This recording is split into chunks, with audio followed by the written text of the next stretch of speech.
Salam, selamat malam untuk kita semua. Perkenalkan nama saya Mirkianus Sumbulaga dengan NIM 1734030023, kelas A, reguler sore semester 7, jurusan Sosiologi, Fakultas Ilmu Sosial dan Ilmu Politik, Universitas Nusa Cendana Kupang. Di sini saya akan membahas hasil review buku yang ke-11, mata kuliah Sosiologi Kajian Senior Masalah-masalah Sosial. Di sini buku bertema perjalanan sosial dan masalah kepercayaan. Semua perjalanan intelektual memiliki awal yang khusus, yang dimulai suatu malam setelah hari yang melelahkan di Moskow 5 tahun yang lalu. Pada November tahun 1997, dia diundang oleh Kementerian Luar Negeri Swedia untuk berbicara di Kedutaan Besar Swedia di ibu kota Rusia. Presiden Boris Yeltsin segera hadir untuk melakukan kunjungan kenegaraan pertama dan satu-satunya ke Swedia, dan rombongan sivilnya, pelayanan politisi, sangat ingin mendapatkan informasi lebih lanjut tentang Swedia masyarakat. Ada banyak masalah yang mereka cari pencerahan menurut pejabat luar negeri yang menghubungi dia, dan apa mereka inginkan dari dia adalah secara ceramah yang membahas bagaimana negara kesejahteraan Swedia berhasil dan cara kami mengontrol negara Swedia. Kedengarannya menarik dan dia menerima undangan itu dengan sigap. Saya harus menambahkan bahwa saya tidak nyata pengalaman pribadi Rusia dan kontak saya dengan bahasa Swedia yang luas. Komunitas penelitian internasional terkonsentrasi di Eropa Timur, bahkan lebih terbatas daripada sekarang.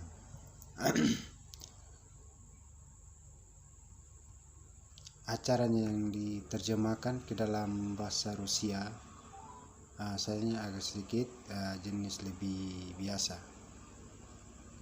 Sebagian besar membahas perbedaan yang terkadang teori antara program kesejahteraan universal dan selektif hak Swedia warga negara untuk sekali mengajukan banding atas keputusan lembaga pemerintahan itu. Misteri prinsip akses publik, kecatatan resmi, dan aneh lembaga seperti ombudsman, parlemen.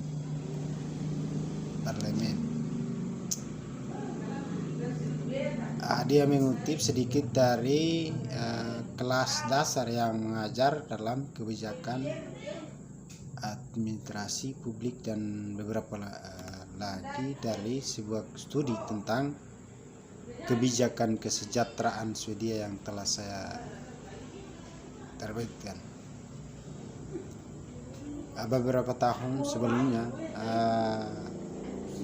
Rothschild pada tahun 1998, tetap saja para pendengar Rusia saya tampak terpesona, khususnya ketika mereka memahami besarnya ekonomi dari sektor publik Swedia.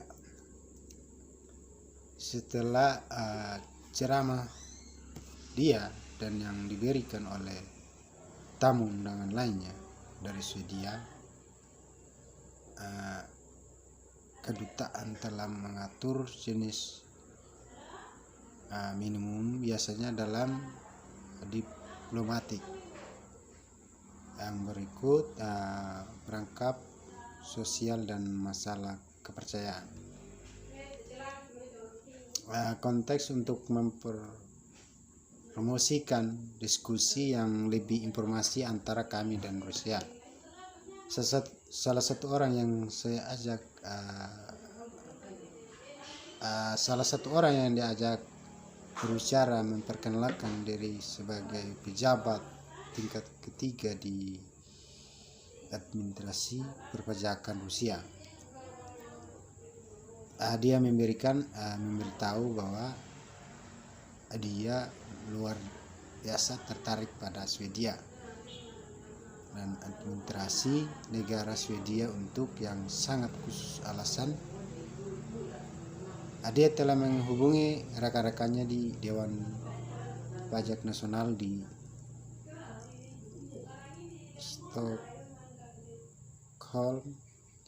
bahwa Dewan Pajak Nasional Swedia mengumpulkan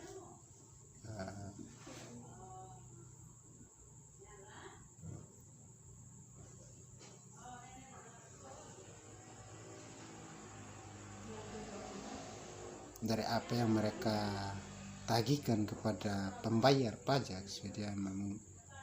Mungkinkah ini, mungkin dia bertanya-tanya, atau apakah mereka menarik kakinya. Dia bertanya, dan Rusia masalah administrasi yang paling mendasar saat itu adalah mereka bisa tidak memungut lebih dari sekitar 24% dari total pajak yang harus dibayar dari Rusia warga negara menurut SPT mereka. Angka tersebut tidak menghitung ekonomi pasar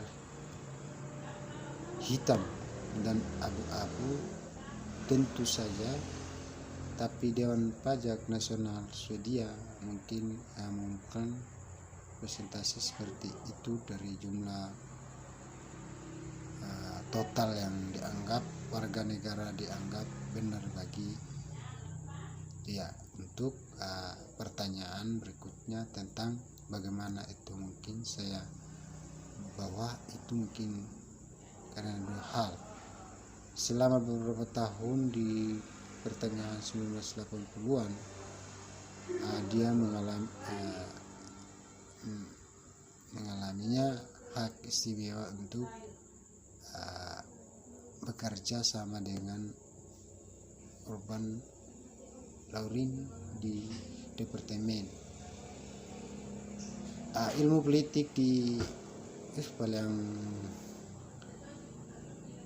diktatornya tajam dan tampil disertai telah pada kecenderungan atau kegunaan orang Swedia untuk membayar pajak mereka. Jadi saya tidak sepertinya bingung tentang masalah ini. Laurin 1986 melalui kolaborasi jangka panjang dengan ilmuwan politik Margaret Leaf di Universitas Washington,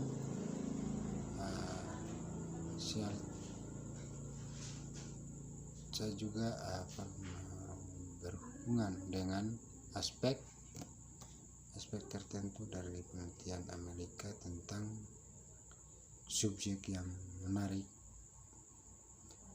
ini lahir 1988.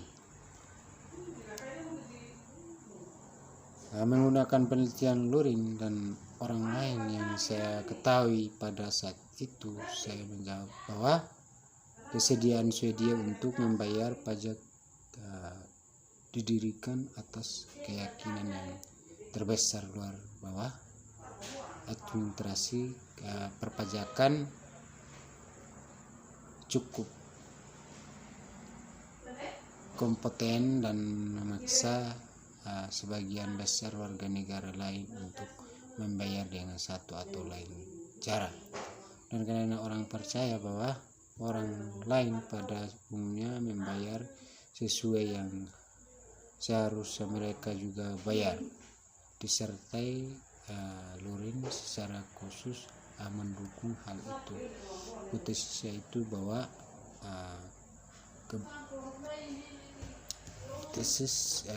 kepatuhan dan penghindaran pajak sangat bergantung tentang apa yang diyakini orang lain lakukan.